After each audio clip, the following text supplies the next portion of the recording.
Let's get into the latest Los Angeles Lakers news and rumors, and we start with the ageless wonder, LeBron James. It is incredible that this guy at 36 years old is still putting up numbers like he is right now.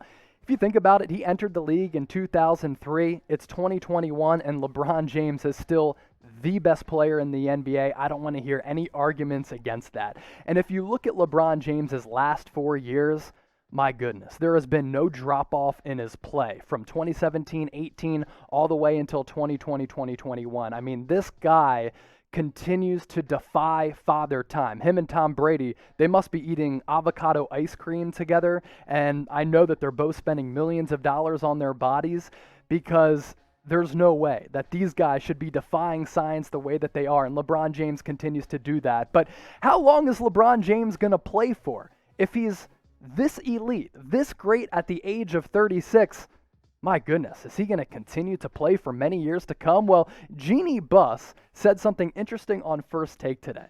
So she said, quote, "We want him to stay around as long as he wants to stay around. Kareem Abdul-Jabbar played until he was 42. LeBron said something the other day how he probably won't play when he's 46, so maybe somewhere between now and 46, so another 10 years, whatever he wants to do." LeBron James on the Lakers, maybe even in the NBA, maybe even playing with his son Bronny for another possibly 10 years. My mind can't even grasp that. That is unbelievable.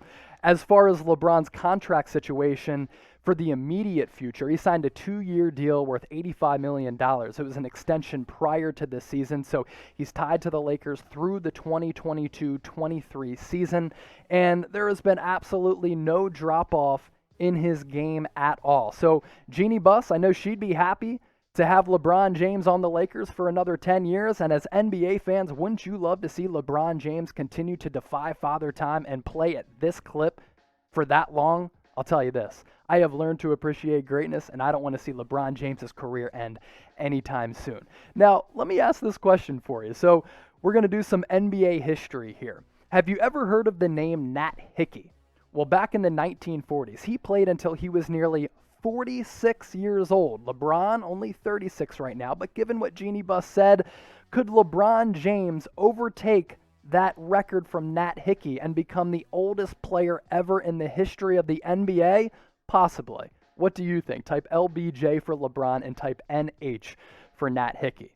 This is what it comes down to for me. Look, I grew up with Tom Brady. I grew up with LeBron James, Tiger Woods, Bill Belichick, Nick Saban, and I have learned over time to appreciate greatness. So my message for everybody out there, and I know Lakers fans feel me on this, even though they didn't love LeBron at first because he was following in Kobe's footsteps, appreciate greatness because we're never going to see a career like this come again.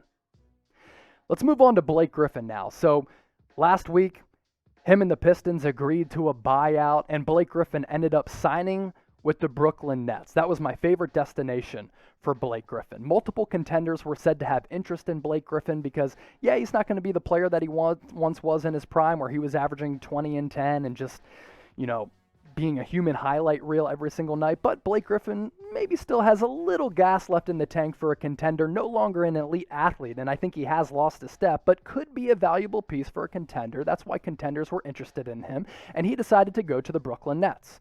Why did Blake Griffin not decide to go to a team like the Los Angeles Lakers, who were said to have interest, or possibly the Los Angeles Clippers for a possible reunion? Well, here's what Blake Griffin had to say on Bleacher Report in an Ask Me Anything recently. He said, "They, as in the Brooklyn Nets, they have a need for a four-man. I've always had a lot of respect for Steve Nash and all of the guys that they have. Sean Marks has done a great job there. It was a tough decision, and I wanted to be on a team that was contending." So, you heard it there from Blake Griffin.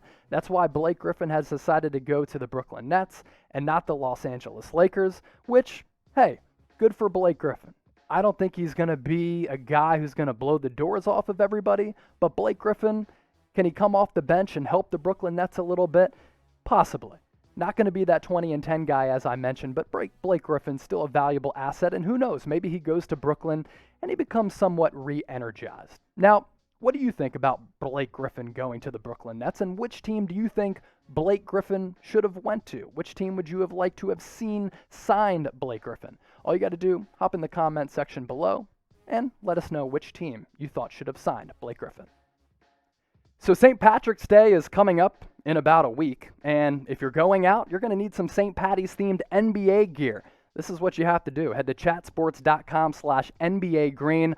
All types of gear that you can rock on St. Patty's Day, but I got to tell you, looking at those colors, looking at the themes, looking at the logos and the design, you can rock that all year round and look fresh, whether it's St. Patty's Day or not. And again, it's not like this is just for the Boston Celtics because it's green. We got colors in Lakers colors, Warriors colors, as well as Celtics colors, shirts, hats, socks, jerseys, everything you need, free shipping on orders over $19.